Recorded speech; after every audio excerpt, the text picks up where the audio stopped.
બાકી હતું. 34 નું આપણે ચર્ચા બાકી છે. 35 ની ચર્ચા બાકી છે. 35 ની ચર્ચા બાકી. ચાલો તો આપણે શરૂઆત કરીએ. 35મો શ્લોક એકવાર આપણે બોલી લઈએ તો જેથી કરીને પછી આપણે એને સારી રીતે ચર્ચા કરી શકીએ. ભાવના માતાજી, તમારા બેકગ્રાઉન્ડ માંથી ઘણો બધો અવાજ આવે છે.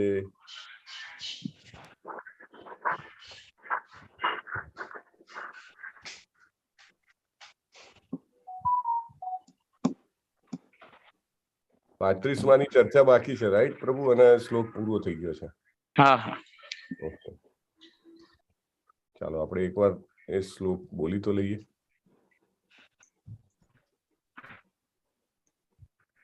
પ્રથમ સ્કંદ પંચમ અધ્યાય શ્લોક નંબર 35. યદત્ર ક્રિયતે કર્મ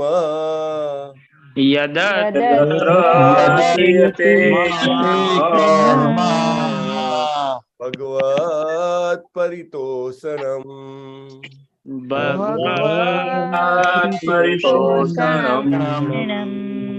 જ્ઞાનમ યત્તદ્દિનમ હિ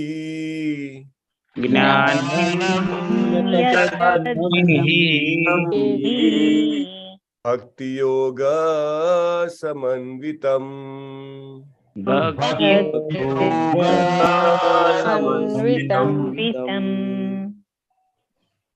આપણે આગળના શ્લોકોમાં જોયું હતું, હરે કૃષ્ણ, આપણે આગળના શ્લોકોમાં જોયું હતું કે કર્મ જે છે એ ભગવાન શ્રી કૃષ્ણજીને સમર્પણ કરવા. હરે કૃષ્ણ, તમારું માઇક મ્યુટ રાખજો. તો કર્મ માત્ર શ્રી કૃષ્ણજીને સમર્પણ કરવાથી 3 પ્રકારના તાપથી મુક્તિ મળે છે. તો કોઈને એમ થાય કે કર્મ માત્ર સમર્પિત કરવાથી મુક્તિ કેવી રીતે મળે? એવું તો ના હોવું જોઈએ ને. એકચ્યુઅલી ભગવાનની ભક્તિ વગર મુક્તિ એટલે કે 3 તાપમાંથી છુટકારો કેવી રીતે મળે? તો ભગવાનની ભક્તિ વગર તો એવું ના થવું જોઈએ. કોઈને એવું લાગે તો અહીંયા આગળ એની જે કહેવાય ને કે એની પઝલને ડીકોડ કરવામાં આવી છે કે ભાઈ એવું કેવી રીતે થાય કે કર્મ અર્પણ કરવા માત્રથી વ્યક્તિ જે છે એ 3 પ્રકારના તાપથી મુક્ત થાય. તો કર્મ અર્પણ કરવાથી શું થાય એ અહીંયા આગળ બહુ સરસ રીતે સમજાવવામાં આવ્યું છે કે કર્મ અર્પણ કરે જ્યારે વ્યક્તિ, I think let me share પ્રભુપાદનું જે ભાવાર્થ છે, that is also very important. આપણે વાંચી ગયા હતા પણ વી મસ્ટ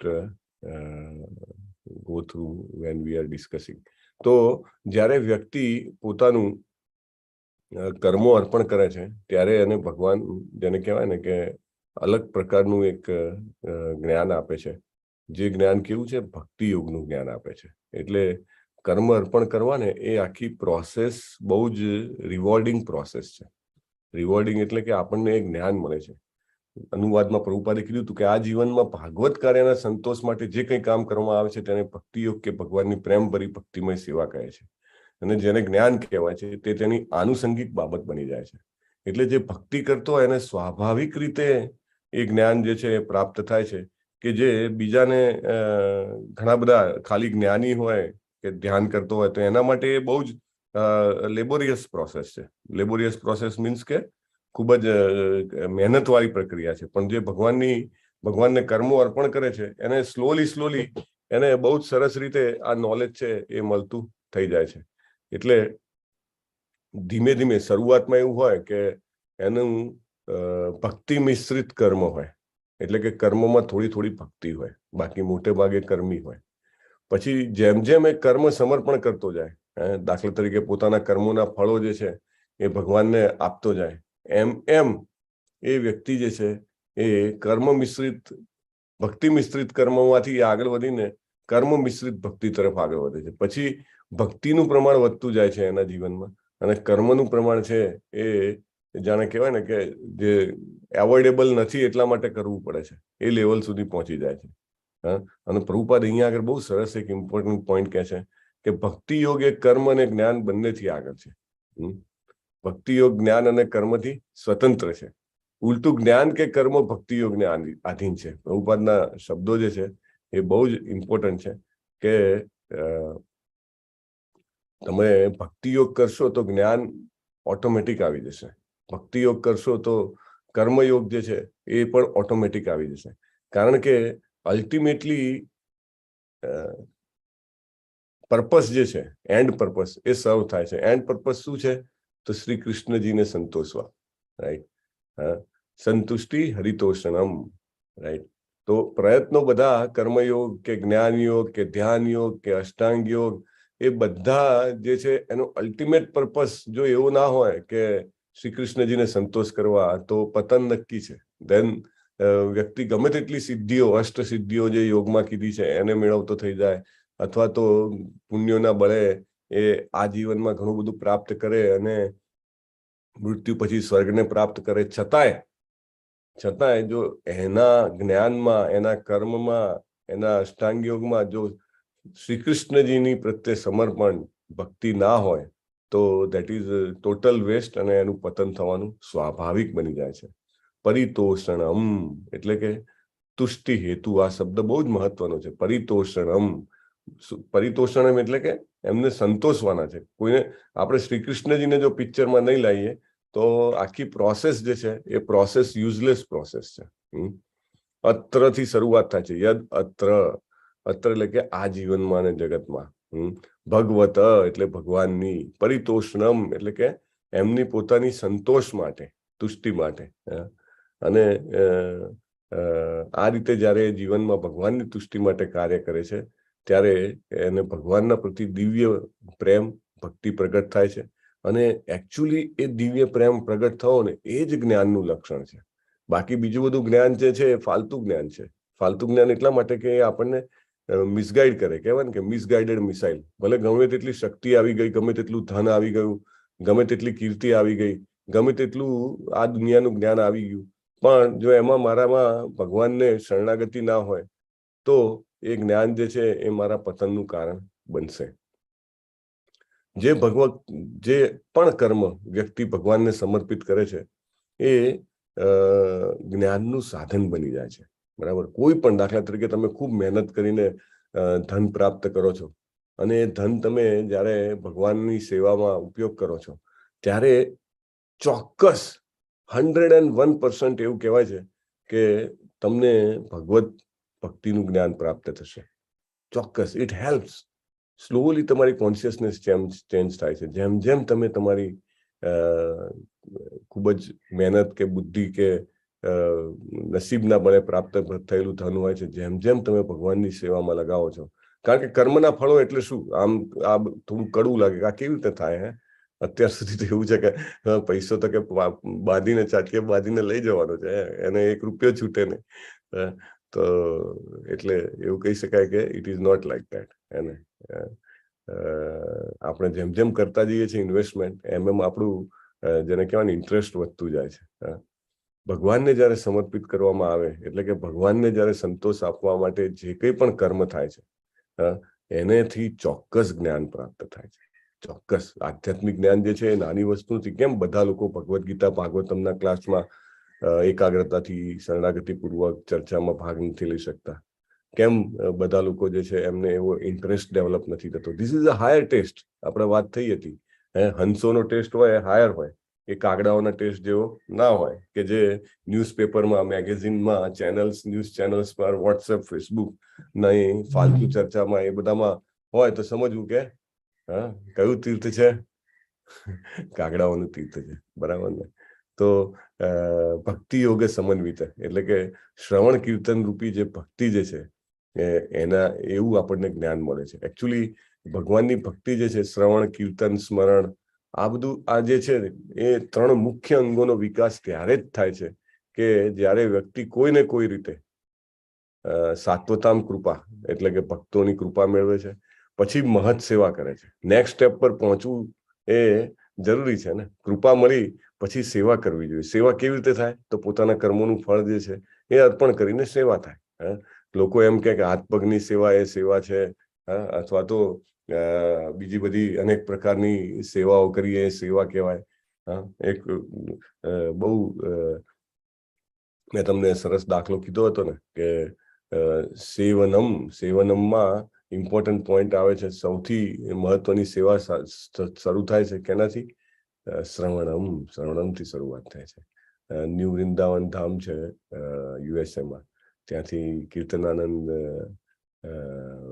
મહારાજ આવ્યા હતા અને એમનો એક શિષ્ય સાથે હતો અને પછી એ અહીંયા આગળ આવે છે દિલ્હીમાં અને એમનું શ્રીમદ ભાગવતમનું લેક્ચર હોય છે અને એમનો શિષ્ય પણ હોય છે અને પછી શિષ્ય જે છે એ ક્યાંક જતો રહે છે એટલે દેખાતો નથી. એટલે ભાગવતમની આખી ચર્ચા ડિટેલમાં 2-3 કલાક એની પૂરી થાય છે ને પછી થોડા ટાઈમ પછી શિષ્ય આવે છે એટલે મહારાજ પૂછે છે કે ભાઈ તું ક્યાં ગયો હતો? એટલે કે તમારી સેવામાં હતો. ઓહો, મારી સેવામાં હતો? કે શું સેવા કરતો હતો? કે હું બજારમાં તમારા માટે મોટી માળા લેવા ગયો હતો, બનાવડાવીને લઈ આવ્યો કે. અને મહારાજ જોવે છે કે મહારાજ કહે છે આવી અજગર જેવડી મોટી માળા લેવા માટે તે આટલો બધો સમય વાપર્યો તો એ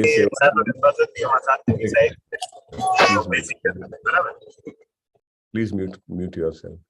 તો કે આટલી મોટી અજગર જેવડી માળા લેવાની તને સેવા લાગી તો ભાગવતમના શ્રવણની તને સેવા કેમ ના લાગી? એ સેવા તું how you can miss that? તો સેવાની શરૂઆત શ્રવણમ ઇઝ વેરી ઇમ્પોર્ટન્ટ. મહત સેવા. જેમ જેમ શ્રવણમ થતું જાય એમ આપણને કર્મ ભગવાનને અર્પણ કરવા બહુ સરળ થતા જાય. નહીં તો બહુ જે ધન ખૂબ જ આસક્તિપૂર્વક કમાવ્યું હોય એ ધન છૂટવું બહુ અઘરું છે. વ્યક્તિ મૃત્યુ પછી પણ પોતાના ઘરમાં ગળવળી બનીને આવે છે કારણ કે એને પ્રોપર્ટીમાં એ ધનમાં ખૂબ આસક્તિ હોય છે. એટલે ભગવાનના વિષયનું જ્ઞાન કર્મ અર્પણ કરવાથી થાય છે. કર્મ અર્પણ કરવાની શરૂઆત આપણે કેવી રીતે કરીએ છીએ? સાત્વતામ કૃપા શ્રવણમથી એની શરૂઆત થાય છે અને આપણને ધીમે ધીમે શ્રવણમ કીર્તનમ અને સ્મરણમમાં આનંદ આવતો જાય છે. તો આત્મ સાક્ષાત્કારનું જે જ્ઞાન છે આપણે 12મા શ્લોકમાં જોયું હતું આ જ અધ્યાયના 5મા અધ્યાયના કે આત્મ સાક્ષાત્કારનું આ જ્ઞાન છે એ ભૌતિક આસક્તિથી જો રહિત ના હોય તો એ શોભા યોગ્ય કહેવાતું નથી, શોભા આપતું નથી. જે જ્ઞાન ભગવાનની ભક્તિથી લીંપાયેલું ના હોય એ જ્ઞાન જે છે એ યોગ્ય જ્ઞાન કહેવાતું નથી. અને સાચું જ્ઞાન જે છે એ ભગવાનની ભક્તિરૂપી જ્ઞાન છે. એ જ્ઞાન કેવું હોય છે? એક પ્રજ્વલિત અગ્નિ જેવું હોય છે. એક અગ્નિ ભડભડ બળતો હોય તો ગમે તેટલા લાકડા હોય કે ગમે તેટલું ઈંધણ હોય તો એ બધું જ ઈંધણ એ બાળી દે છે. તો જ્ઞાનરૂપી અગ્નિ જે છે એ ભૌતિક કર્મોના જેટલા પણ ફળો છે એને સળગાવી દે છે. બરાબર ને? એ જ્ઞાનરૂપી અગ્નિ શું છે કે ભગવાનના કીર્તન શ્રવણ સ્મરણ એમાં આસક્તિ આવવી. ગઈકાલે જન્માષ્ટમી હતી. ઘણા બધા લોકો, કેટલા બધા હજારો લોકો જે છે એ પોતાનો પૂરેપૂરો દિવસ જે છે એ શ્રી કૃષ્ણમય વિતાવ્યો અને એ જેમ જેમ એમ થતું જાય એમ આપણને આપણા જે કર્મોનો ભારો છે એ સાફ થતો દેખાય છે. તો આપણે જાણ્યું કે જ્ઞાન દ્વારા કર્મોનો ભારો સાફ થાય છે. તો કર્મો દ્વારા કર્મોનો ભારો કેવી રીતે સાફ થાય? રાઈટ? તો એનું અહીંયા આગળ ક્લેરિફિકેશન આપેલું છે કે જ્યારે કર્મો અને કર્મોના ફળો ભગવાન શ્રી કૃષ્ણજીને સમર્પણ કરીએ છીએ ત્યારે સ્વાભાવિક રીતે ભગવાન ભક્તિનું જ્ઞાન ઉત્પન્ન થાય છે. ત્યારે સ્વાભાવિક રીતે શ્રવણ કીર્તન અને સ્મરણમાં આપણી આસક્તિ ઉત્પન્ન થાય છે. ભગવત પરિતોષણમ. અને એના કારણે આપણે કર્મોના ભારામાંથી બહાર નીકળી જઈએ છીએ. અને આપણી જે વાસના હોય છે, આસક્તિ હોય છે ભૌતિક કર્મોમાં, એના ફળોમાં, એ એકદમ નેચરલી દૂર થાય છે. નહીં તો બહુ પેઇનફુલ પ્રોસેસ છે. રાઈટ? વ્યક્તિને જ્યારે મૃત્યુ વખતે સૌથી વધારે દુઃખ શું હોય છે?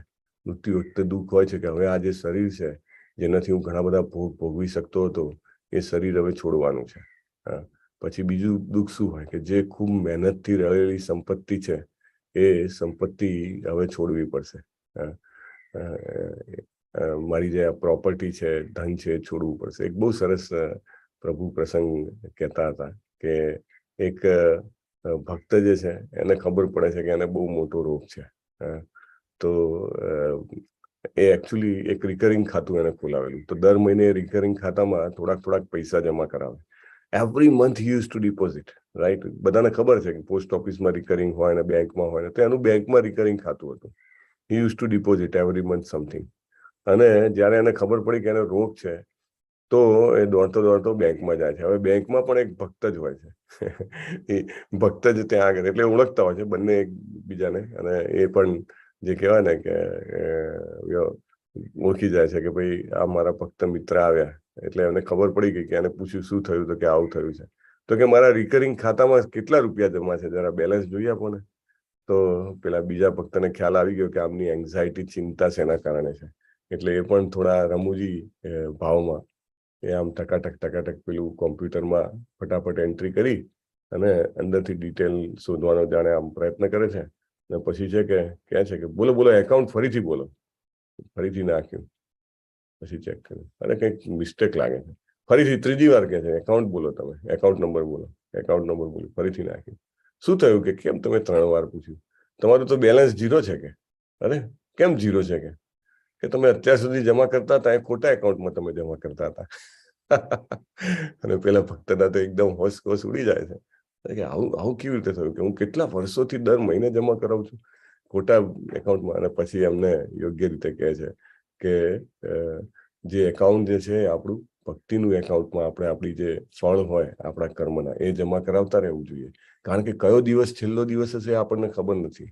અને આપણા જે પ્રેમીજનો, કુટુંબીજનો જે કોઈ પણ છે કે જેનો ખરેખર કાયદાકીય રીતે આપણી સંપત્તિ ઉપર, આપણા પ્રોપર્ટી, પૈસા ઉપર હક છે, એ લોકોને એટલું જ્ઞાન હશે કે નહીં, કે એ લોકો એટલું હૃદય ખોલી શકશે કે નહીં કે ભગવાન શ્રી કૃષ્ણની સેવામાં મારા પિતાએ બનાવેલું કે માતાએ બનાવેલું ધન છે હું એનામાં વાપરું.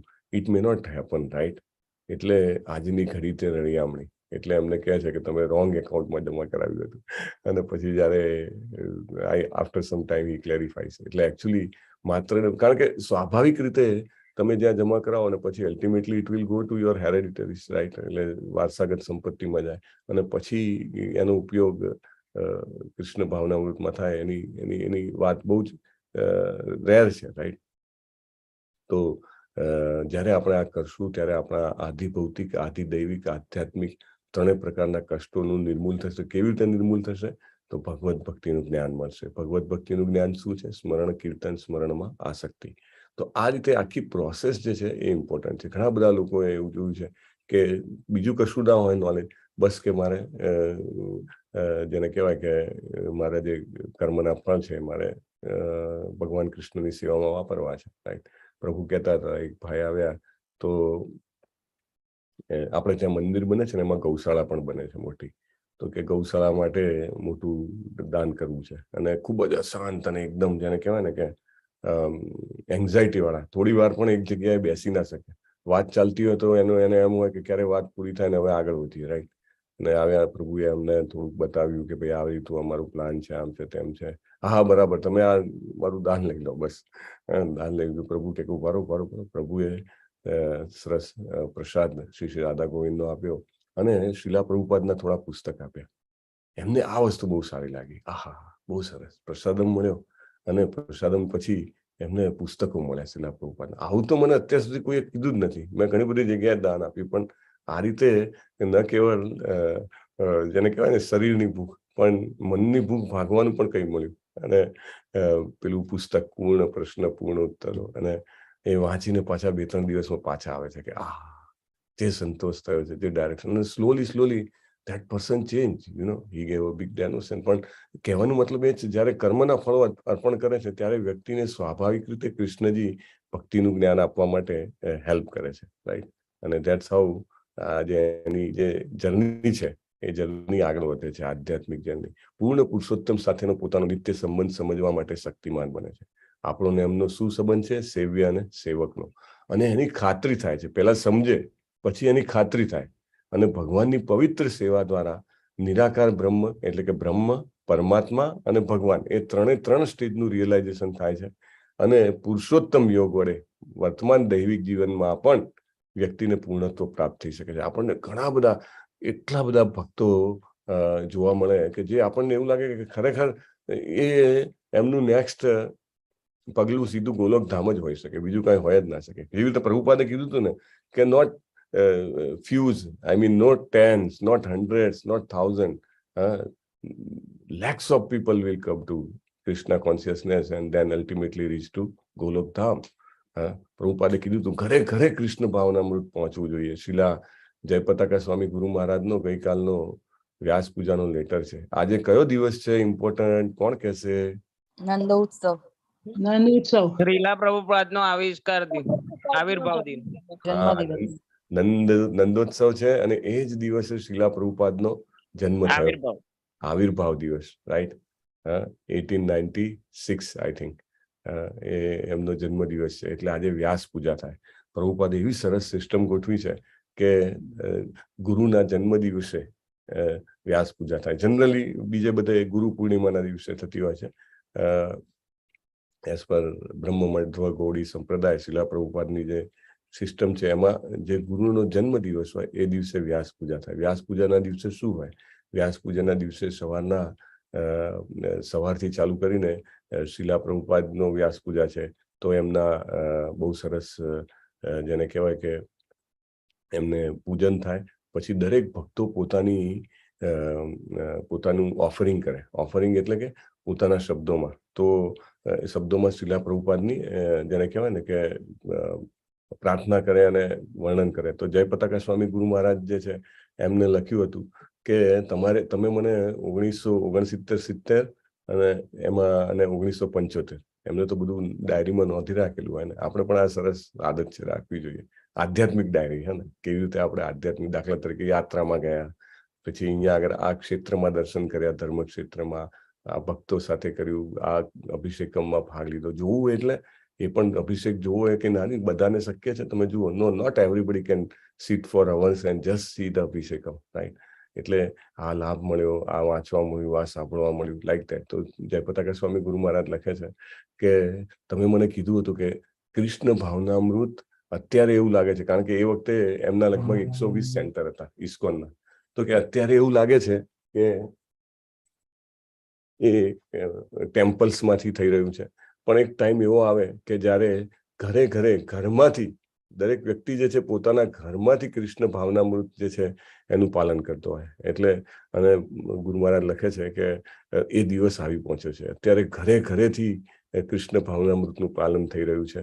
અને ન કેવલ એક દેશમાં, અનેક દેશોમાંથી અનેક ભક્તો ડેલી, જેને કહેવાય નવા ભક્તો જે છે એ ભગવદ્ ગીતા અને ભાગવતમ ને એની ચર્ચાઓ દ્વારા કૃષ્ણ ભાવનામૃતમાં જોડાઈ રહ્યા છે. અમુક લોકો તો એવા છે કે જે લાઈક કે ફોરેનના દેશોમાં કે જેમને સ્પિરિચ્યુઆલિટી તો એમના 7 પેઢી સુધી ના જોઈ હોય, ના સાંભળી હોય. એવા લોકો પણ just by reading or hearing kirtan કે by taking prasadam or by Srila Prabhupada's lectures and books, એ લોકો સ્વાભાવિક રીતે કૃષ્ણ ભાવનામૃતમાં આવી રહ્યા છે. કારણ કે એમના પૂર્વ જન્મનો જે સ્ટેજ હોય એ સ્ટેજ સુધી તો કૃષ્ણ સાચવી જ રાખે છે. બરાબર ને? આપણે ભગવદ્ ગીતામાં પણ જોયું હતું કે ભગવાન કહે છે કે થોડુંક સ્વલ્પમપ્યસ્ય ધર્મસ્ય ત્રાયતે મહતો ભયાત. બરાબર ને? એટલે થોડુંક પણ પ્રયત્ન કર્યો હોય બધું જ સચવાય છે. કૃષ્ણ ભાવનામૃતમાં એવું નથી આજે તમે 1 માળા કરી, 2 માળા કરી, તમે જન્માષ્ટમી છે, નંદોત્સવ છે, પ્રભુપાદનો વ્યાસ પૂજા છે, તમે જેટલો પણ સમય, જેટલી પણ શક્તિ, જેટલા પણ માળા તમે કરી છે, everything is as it is. બરાબર ને? એમાં બિલકુલ ઓછું નથી થતું. નેક્સ્ટ ટાઈમ તમે ત્યાંથી ચાલુ કરશો. સમજો કે કોઈ ક્યાંક છોડી દે અથવા તો એનું મૃત્યુ થઈ જાય તો નેક્સ્ટ જન્મમાં એની શરૂઆત ત્યાંથી થશે. અત્યારે જો 16 માળા કરતો હોય, સ્વાભાવિક રીતે નેક્સ્ટ જન્મમાં જશે તો એનું આખું એ શરૂઆત ત્યાંથી જ થશે. એવું નથી કે ઘણા બધા માર્ગમાં, જ્ઞાન માર્ગ એ બધામાં કેવું છે કે અડધું થયું ને પછી છૂટી ગયું તો ફરીથી પાછું એકથી ચાલુ કરવાનું. અહીંયા આગળ એવું નથી. પ્રભુપાદ કહે છે બહુ જ clearly, it will start from where we have left. એટલે ધીરે ધીરે ભગવાનના બધા સદગુણોનું દર્શન થાય છે અને પરમ ભક્તોના સંગ દ્વારા આવો ક્રમિક વિકાસ થાય છે. જો આ લાસ્ટ સ્ટેટમેન્ટ બી બહુ મહત્વનું છે. જેમ જેમ આપણી પ્રગતિ થાય એમ ભગવાન આપણને પરમ ભક્તોના સંગમાં લાવે છે. આપણે બધા જ ખૂબ ભાગ્યશાળી છીએ કે આપણે શ્રીલા પ્રભુપાદના સંગમાં આવ્યા છીએ, રાઈટ. શ્રીલા પ્રભુપાદના શબ્દોને વાંચવા અને એની ચર્ચા કરવી એટલે શ્રીલા પ્રભુપાદનો સાક્ષાત સત્સંગ મેળવવો. અને આપણે બધાને આ સ્ટેજ ઉપર લઈ આવ્યા છે અને તેનાથી શું થશે? ક્રમિક વિકાસ. એટલે step by step, day by day, every day જેમ જેમ આપણે આની ચર્ચા સાંભળતા જઈએ એમ એમ આપણો ચોક્કસ વિકાસ થાય છે, આપણો આધ્યાત્મિક વિકાસ થાય છે. આપણે એક એક ડગલું ગોલોક વૃંદાવન ધામ તરફ ભરી રહ્યા છીએ, એ વાત બિલકુલ સાચી છે.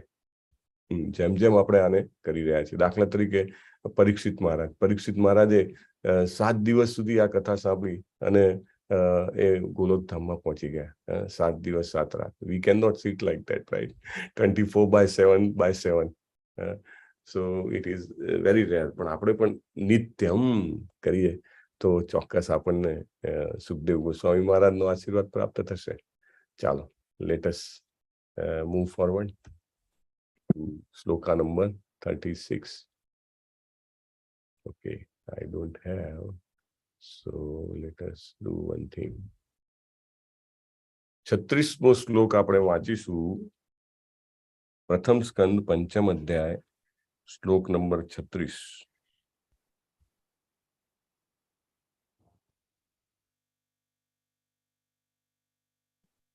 મારી પાસે પ્રેઝન્ટ કરવા માટે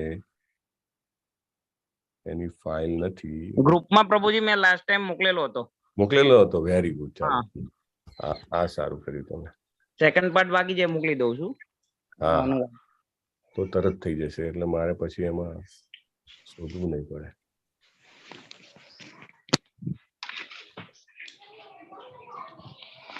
પ્રથમ સ્કંદ પંચમ અધ્યાય, શ્લોક નંબર 36. હા, મળી ગયો છે. ચાલો,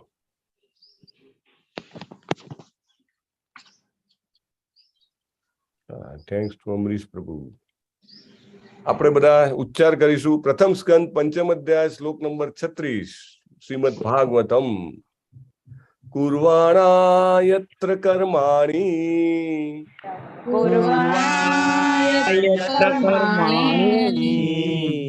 ભગવત શિક્ષયા સકૃત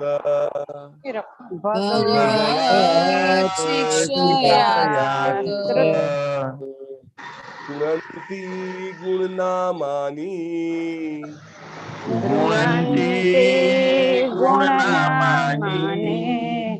કૃષ્ણસ્યાનુસ્મરન્તિ ચ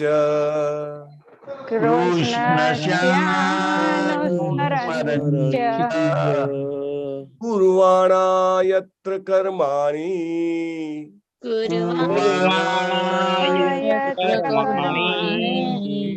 ભગવત શિક્ષયા સકૃત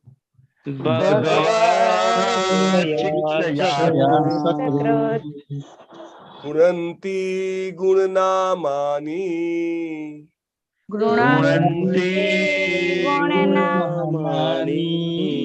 કૃષ્ણસ્યાનુસ્મરન્તિ ચ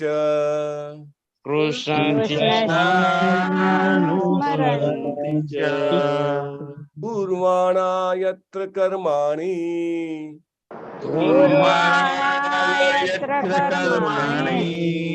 ભગવત શિક્ષયા સકૃત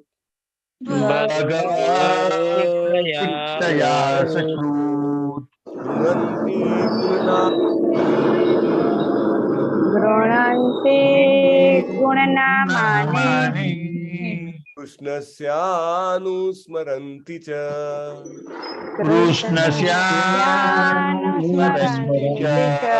પ્રભુજી. કુર્વાણા યત્ર કર્માણી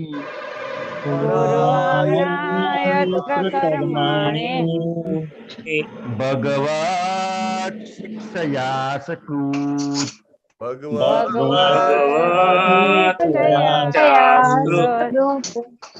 ગુણંતિ ગુણનામાની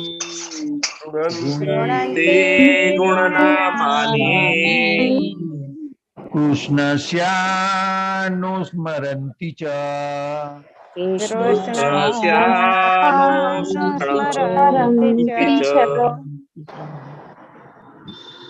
કુર્વાણા યત્ર કર્માણી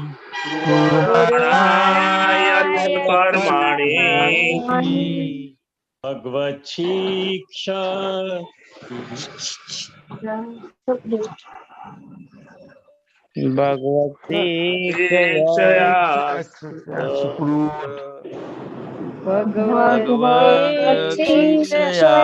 सुकृत ચાલો પૂર્વાણા યત્ર કર્માણि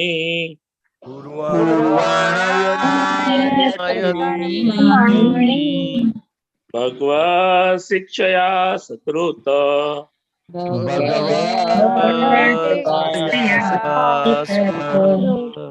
ગૃણન્તિ ગુણનામાની કૃષ્ણસ્યાનુસ્મરન્તિ ચ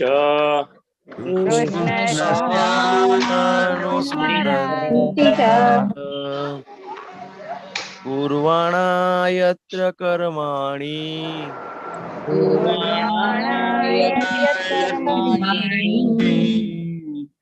ભગવત શિક્ષયા સુકૃત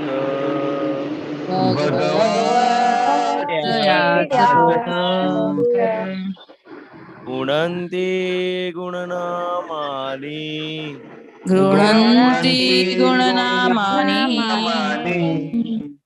કૃષ્ણસ્યાનુસ્મરન્તિ ચ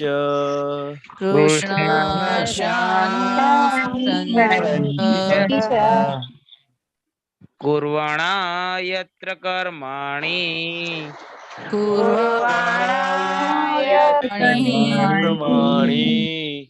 भगवत शिक्षया सकृत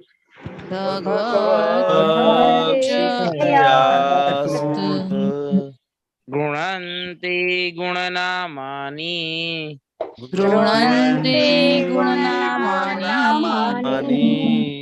कृष्णस्यानुस्मरन्ति च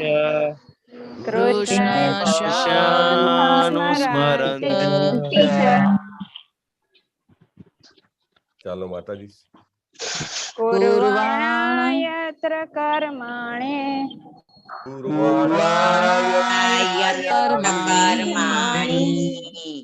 भगवत् शिक्षया श्रुता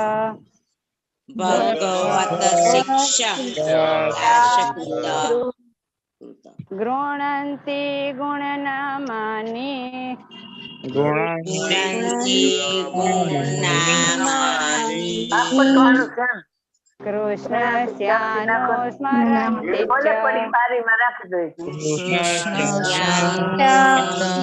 कृष्णस्यानुस्मरन्ति च कुर्वाणा यत्र कर्माणि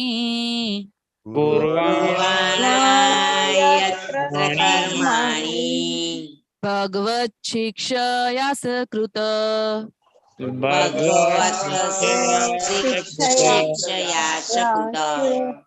गृह्णन्ति गुणनामानि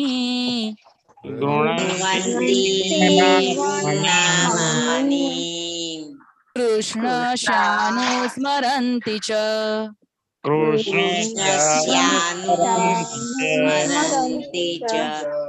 कुर्वाणा यत्र कर्माणि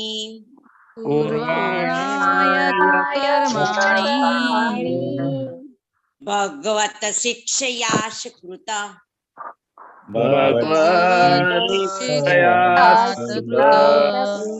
गुणन्ति गुणनामानि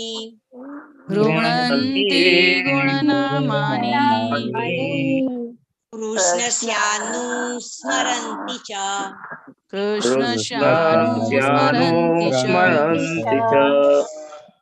कुर्वाणा यत्र कर्माणि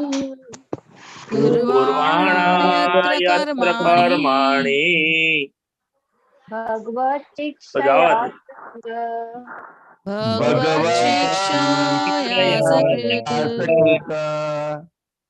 गृह्णन्ति गुणनामानि कृष्णस्यानुस्मरन्ति च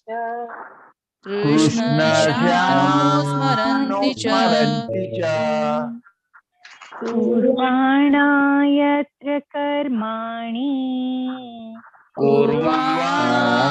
भगवत् કર્માણि ભગવત શિક્ષયા સકૃત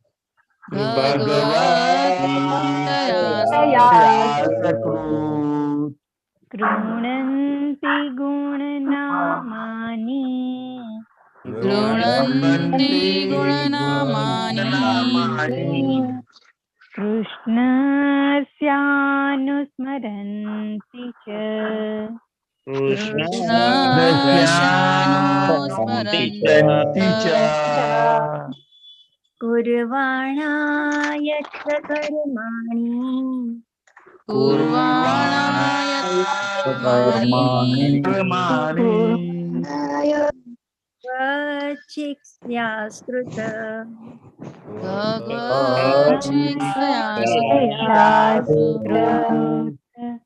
ગુણંતિ ગુણનામાની ગૃણંતિ ગુણનામાની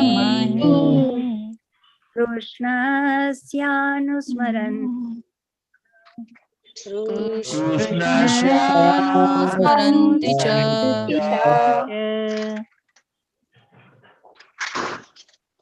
કે 10 શ્લોક એવા છે ને કે આપણે કુર્વાણા યત્ર કર્માણિ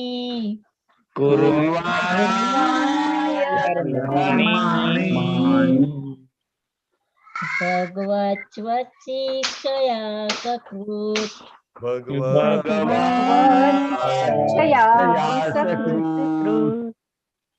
ગૃણંતે ગૃણનામાની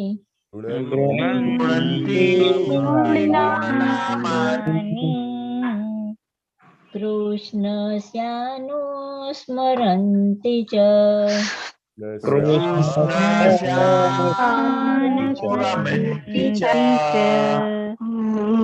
આવા શ્લોક એવા છે કે આપણે ગાયા જ કરીએ એવું લાગે કે નોન સ્ટોપ ચાલ્યા જ કરીએ વી હેવ ટુ ગો એહેડ ચાલો કુર્વાણા હા કરતી વખતે યત્ર જ્યાં કર્માણી કર્મો કર્મો ભગવત ભગવાન શિક્ષયા ના આદેશથી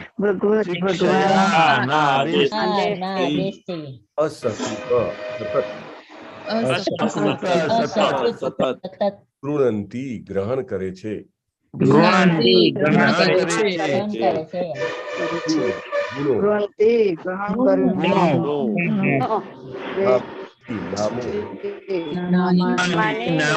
નામો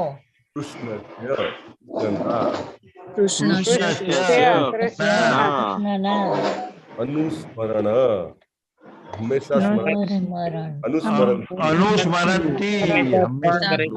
હંમેશા સ્મરણ કરે છે અને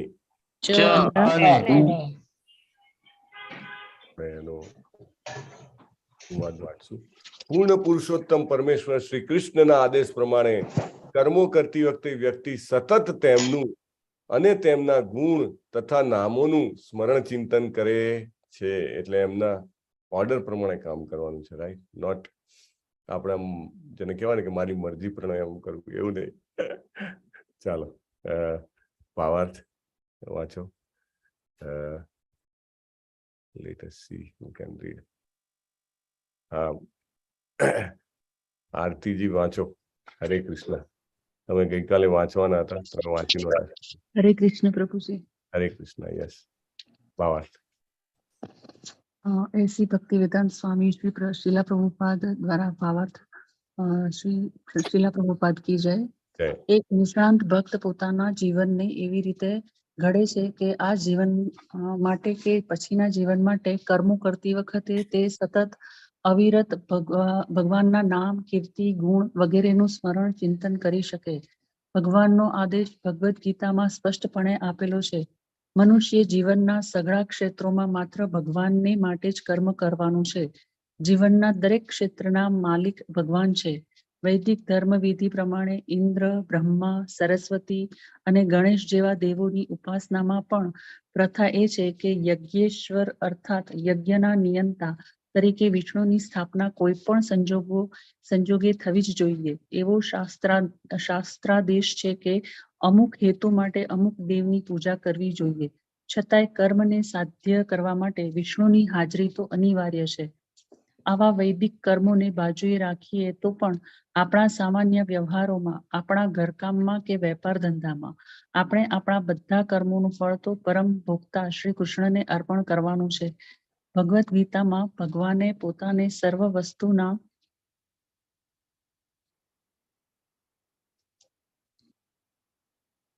પ્રભુજી સ્લાઇડ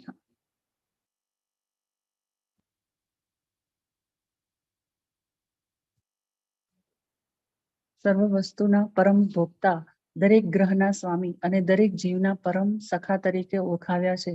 પોતાના સર્જનમાં શ્રી કૃષ્ણ સિવાય અન્ય કોઈ પણ વ્યક્તિ દરેક વસ્તુના સ્વામી હોવાનો દાવો કરી શકતી નથી. દરેક શુદ્ધ ભક્ત આ વાત સતત ધ્યાનમાં રાખે છે અને એમ કરવા માટે તે વારંવાર ભગવાનના સંપર્કમાં રહે છે.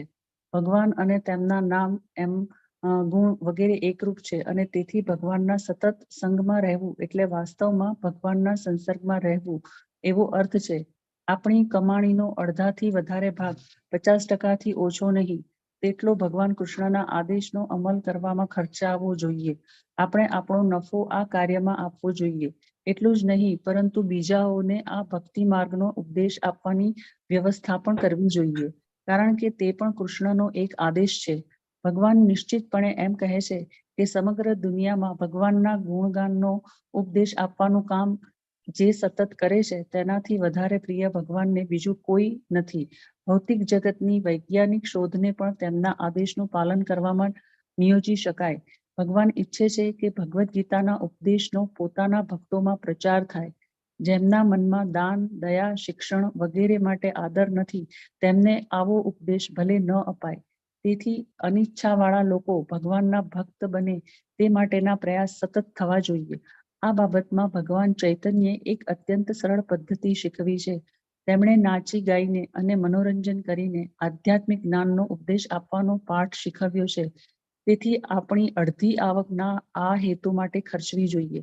કલહ અને કુસંપના આ પતિત કલયુગમાં જો સમાજને આગેવાન અને ધનિક વ્યક્તિઓ ભગવાન ચૈતન્યએ શીખવ્યા પ્રમાણે ભગવાનની સેવામાં પોતાની અડધી કમાણી ખર્ચવા સંમત થાય તો દૈત્ય ભૂમિ જેવા આ નરકને ભગવાનના પરમધામ જેવું બનાવી શકાય એ નિશ્ચિત છે.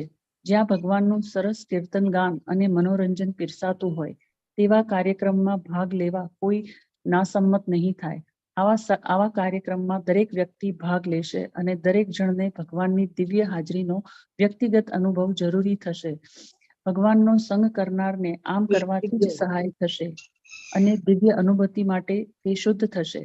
આવા આધ્યાત્મિક કાર્યક્રમોને સફળ રીતે પાર પાડવા માટેની શરત માત્ર એ જ છે કે દુન્યવી કામનાઓ, સકામ કર્મો અને પરમેશ્વરના સ્વરૂપ વિશેના શુષ્ક ચિંતનથી જે સંપૂર્ણ મુક્ત છે એવા પરમ ભક્તના માર્ગદર્શન પ્રમાણે જ એનું સંચાલન થવું જોઈએ. ભગવાનના સ્વરૂપની કોઈએ શોધ કરવાની છે જ નહીં. તે તો ભગવાને પોતે જ ભગવદ્ ગીતામાં વિશિષ્ટ રીતે અને બીજા બધા વૈદિક સાહિત્યમાં સામાન્યપણે વર્ણવી બતાવ્યું છે. આપણે તો માત્ર એ અક્ષરશઃ આદેશોનું પ્રભુજી પેજ બદલી કાઢ્યું. આદેશોનું પાલન કરવાનું છે. તે આપણને પૂર્ણત્વના પથ પર દોરી જશે. વ્યક્તિ તેની પોતાની પરિસ્થિતિમાં રહી શકે છે. કોઈએ ખાસ કરીને વિવિધ પ્રકારની યાતનાઓ આ યુગમાં પોતાની પરિસ્થિતિ બદલવાની નથી. શરત માત્ર એટલી જ છે કે મનુષ્યએ ભગવાન સાથે એક થવાની લક્ષ્યવાળું શુષ્ક ચિંતન કરવાની આદત છોડી દેવી જોઈએ અને આવો ઊંચો દંભ છોડી દીધા પછી જેમના લક્ષણો ઉપર જણાવ્યા છે એવા અધિકૃત ભક્તોના મુખે ભગવદ્ ગીતા કે ભાગવતમમાંથી ભગવાનના આદેશો શરણ ભાવે તેણે સ્વીકારવા જોઈએ. એમ કરવાથી દરેક બાબતમાં નિશંકપણે તેને સફળતા મળશે. હરે કૃષ્ણ પ્રભુજી. હરે કૃષ્ણ. ધન્યવાદ આરતીજી. આપણે આની ચર્ચા આવતીકાલે લેશું. બહુ જ ડીપ અને થોડો હેવી શ્લોક છે. આપણને થોડું ડિફિકલ્ટ પડે કારણ કે અત્યાર સુધી આપણે એ ત્યાગ કર્યો નથી. એકચ્યુઅલી દાન એ શું છે? દાન એ ત્યાગ છે, બરાબર ને? આપણને ત્યાગ કરવાની આદત નથી. ત્યાગમાં ભગવાનના સડ ઐશ્વર્યમાં એક વૈરાગ્ય પણ આવેલું છે, right. He can immediately give અવે એવરીથિંગ, રાઈટ. કૃષ્ણ પોતાની પોઝિશન છોડીને યુધિષ્ઠિર મહારાજ માટે દૂત બનીને જાય છે દુર્યોધનની સભામાં. પોતાની પોઝિશન છોડીને અર્જુનના સારથી બન્યા છે, રાઈટ. ઘણા બધા એવા પ્રસંગ આવે છે કે ભગવાન બધું જ છોડવા તૈયાર થઈ જાય છે. તો એ ઐશ્વર્ય જે છે એનું ભગવાન પોતાના ભક્તોને પણ દાન કરે છે. ધીરે ધીરે આપણે પણ આગળ વધી શકીએ છીએ. અને પ્રભુપાદનો જે ઓર્ડર છે, અડધાથી વધારે ભાગ આપણે ત્યાં સુધી પહોંચી શકીએ એવી ભગવાનના ચરણ કમળોમાં પ્રાર્થના કરીએ. આવતીકાલે આપણે મળીશું. બધાને વિનંતી છે, આજે શ્રીલા પ્રભુપાદનો વ્યાસ પૂજાનો એટલે કે જન્મદિવસનો દિવસ છે. ઇસ્કોનની પ્રણાલી પ્રમાણે જે કોઈ પણ આચાર્યો ભગવાનના મહાન ભક્તોના જન્મદિવસ અથવા તિરોભાવ હોય તો હાફ ડે નો ઉપવાસ કરવામાં આવે છે. અને ગઈકાલનો આખા જન્માષ્ટમીનો તમારો ઉપવાસ હોય પણ એના ઉપરાંત આજે બપોરે 12 વાગ્યા સુધી કોઈ ધાન નહીં ખાવાનું, કોઈ દાળ એટલે કે અનાજ ધાન એ બધાનો સ્વીકાર કરવાનો. પ્રભુપાદની આપણે રોજે એમના શબ્દોનું પાન કરીએ છીએ અને ખૂબ મહેનતથી શ્રીલા જયપતાકા સ્વામી ગુરુ મહારાજ લખે છે કે રાત્રે માત્ર 2 કલાક સુઈને 70 વર્ષની વયે પણ આટલી બધી મહેનત કરીને એમને ઘણું બધું તકલીફ પડતી હતી શરીરને. એના કારણે ઘણા બધા જેને કહેવાય ને કે એમાંથી પસાર થવું પડતું હતું, પણ એમને આપણા પ્રત્યે અખૂટ દયા હતી એટલે આ બધું જેને કહેવાય ને કે મહેનત કરતા હતા. તો આપણે આજે એમની આશીર્વાદ મેળવવા માટે હૃદયપૂર્વક આપણે પ્રાર્થના કરીએ. નંદોત્સવ પણ છે. નંદ મહારાજે શ્રી કૃષ્ણના જન્મના નિમિત્તે આજે ખૂબ જ દાન કર્યું હતું. એટલે બહુ સરસ યોગાનું યોગ છે. અને આપણે બધાએ સમજવું જોઈએ કે જુઓ, ભગવાન પોતાના ભક્તને મોકલે છે સેનાપતિને, તો પણ કેવા નંદોત્સવના દિવસે, રાઈટ, એ દિવસે આવેલા હતા ધરાતલ પર. આપણે બધા આ દિવસને ચોક્કસ બહુ જ ધ્યાનથી કરીએ. બને તો 12 વાગ્યા સુધી ઉપવાસ ચોક્કસ કરજો.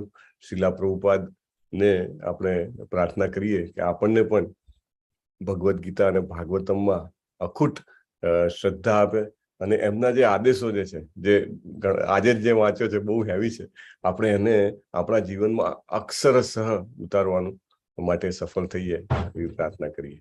વાંછા કલ્પ તરુભ્યશ્ચ કૃપા સિંધુભ્ય પતિતાનાં પાવનેભ્યો વૈષ્ણવેભ્યો નમો નમઃ. અનંત કોટિ વૈષ્ણવ વૃંદ કી જય. પ્રભુપાદ ગ્રંથરાજ શ્રીમદ ભાગવતમ કી સદગુરુદેવ કી જય. હરે કૃષ્ણ હરે કૃષ્ણ કૃષ્ણ કૃષ્ણ હરે હરે હરે રામ હરે રામ રામ હરે હરે. હરે કૃષ્ણ હરે કૃષ્ણ. હરે કૃષ્ણ. હરે કૃષ્ણ પ્રભુજી. પ્રભુજી એક ભાગવતમ મધુસૂદન પ્રભુજી એક પૂછ્યું છે, મેસેજમાં એવું લખે છે. આજે જ આખો શેરા છે એમના ઘરે પધાર્યો છે. હરી બોલ. બહુ સરસ, બહુ સરસ. અને રાજેશ્વરી માતાજી ખૂબ અભિનંદન, કારણ કે સાક્ષાત ભગવાન ભગવતમ સ્વરૂપે તમારા ઘરે પધાર્યા છે. સરસ પૂજન કરજો અને ચોક્કસ વાંચજો. ખૂબ ખૂબ અભિનંદન. હરે કૃષ્ણ પ્રભુજી. હરે નમસ્તે, નમસ્કાર, નમસ્કાર. હરે કૃષ્ણ પ્રભુજી. હરે હરે કૃષ્ણ પ્રભુજી.